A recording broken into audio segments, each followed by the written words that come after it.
Today, I'll be giving you my top 10 tips in Lumber Tycoon 2. Whether you're starting out or even if you're an advanced player, this guide will have something for everyone. Stick around towards the end because I'll be telling you some very niche tips that not many Lumber Tycoon 2 players know. I'm trying to get to 10,000 subscribers before the end of the year, so hit that subscribe button and let's get straight into it. This tip is something I experienced recently. I want to share firstly, do not copy outdated guides.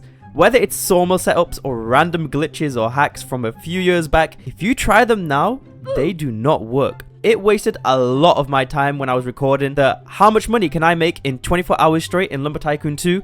You have to see that video to know what I'm on about, but basically, watching basic tips is fine, but do not copy guides or builds that are outdated by years. If you guys want guides or anything, just let me know in the comments below and I'll see what I can make. Make sure to join the Discord, there's plenty of awesome Fleexers there who can help you as well. I'd definitely like to talk about what to do when you first spawn into the game. You buy your basic hatchet and you want to cut this tree here. It's called oak wood. Don't cut any other trees like these pink ones. Elm wood is not good and cherry tree is not good as well compared to oak. Oak is easy to chop and easy to carry. You want to find them at just the right size to carry. If it's too small, it ain't worth it, and if it's too big, you can't carry it. So you don't want to be constantly chopping at the start with the basic hatchet, so try get the right size because the basic hatchet takes so long to chop a tree. So you want to chop a tree that has roughly 2 or 3 branches and take it to the wood drop off. Now I don't consider this a glitch, but some do. Don't chop the entire tree. Just drag it in like this and the wood drop off will chop it for you. This is really handy when you're first starting out. Although I'm against this, if you purely want money, you want to get $100 in this game and buy yourself some land. Sell the land sign and you'll get a good sizable paycheck. The reason I wouldn't do this is because you might want to keep the land sign as your souvenir. The next thing we are going to talk about is to make sure you get yourself a sawmill early in the game. You basically put the wood in the sawmill and it comes out making way more. There are different sizes and different prices, so get the cheapest one for now and start upgrading. The best one is Sawmill 02L. It's definitely worth it before you start expanding and grinding out to get money. Now my next tip is to go into a private server. I've experienced some extreme lag in some servers due to the size of some people's bases. There's insane things you can do in this game. You can get so much stuff which can just clog up the server. Sometimes they're hacking, doing some random glitches, being annoying, going for the same wood as me, or even going to the same shops as me, which slows me down when I'm trying to mass buy stuff because they're putting their stuff on the counter like, come on man, I want to have my stuff on the counter because otherwise I'll accidentally buy their thing or they'll accidentally buy mine. So I'd definitely recommend being in a private server.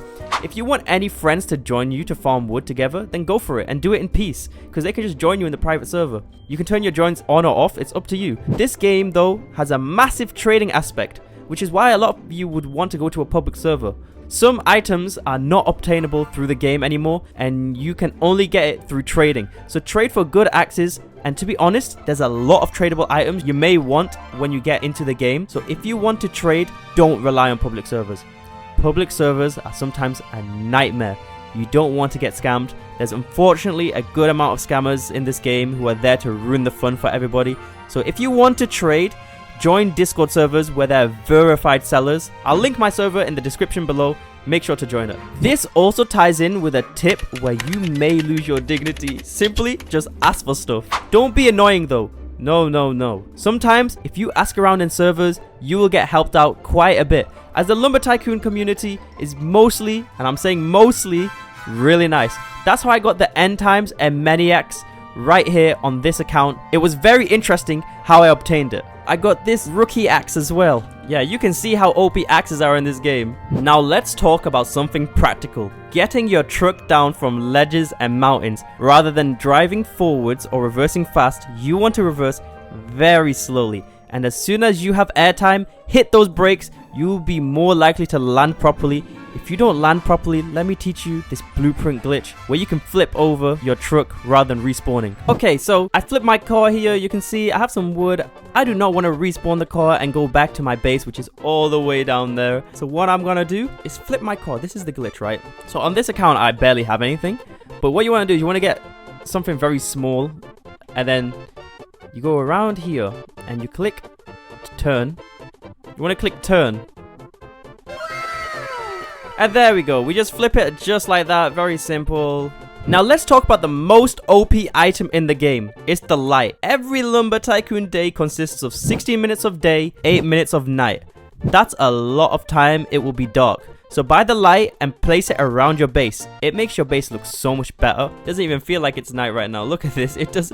Look at how dark the skies are and look at how much light we got here. We can easily work on anything, and yeah, there's no issues. Especially if we start building indoor stuff, make sure you get lights. I think they're one of the easiest things and OP things to get. For your truck lights, click L. This took me a long time to figure out for some reason. So yeah, look, click L and you can see while driving, because it gets very dark, and at least you can see that there's nothing in front of you. Easier to drive. Now, if you want people to interact with you in this game, go to settings and you can see these global permissions. Click them and you can choose what everyone does here. As you can see, you've got visit properties, sitting seats, collisions. I would recommend don't have collisions on because yeah, it would just be insane. Like, stuff could mess up if they hit you. Now you can change stuff for each person, the permissions. Of course, only give it to people you trust. So you can see here we have the visit properties, play structures, move structures, destroy objects. So like, in my opinion, never give destroy objects, even if it's your friend, because he might find it funny to destroy something. You don't want that. Drive vehicles, which is okay, I guess. Interact with objects, grab objects, save items to base. Make sure you think very carefully about who you're giving these permissions to and who you're collaborating with. Because if it's a random, they could just switch up on you and you could lose everything. Or if it's a scammer, especially, you can lose everything.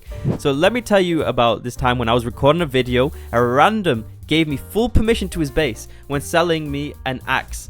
If I wanted to, I could have trolled and stole all the axes in his base, and he didn't even realize that I could do this. Obviously, I didn't do it, but if I was someone who was malicious or a scammer, he could have lost a lot of work that took him hours to complete.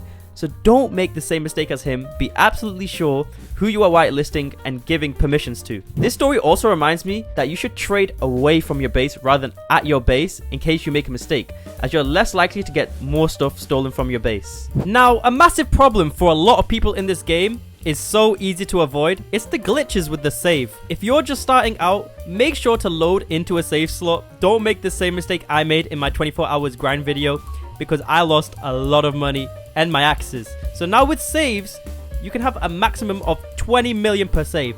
So make sure you don't have over 20 million. I know this is an issue for a lot of people, but for the people above 20 million, don't lose all your money when you next load in. Make sure that you're under that 20 million limit. Also, if your save is past a certain unit size, there's a chance it can be deleted, or other weird effects can happen to your base.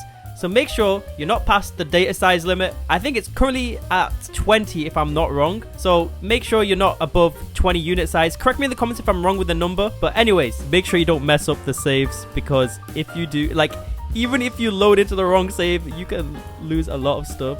So make sure to always triple check this. Leave a comment on what your biggest tip in this game is if you're a pro. Let's build a strong Fleexi community.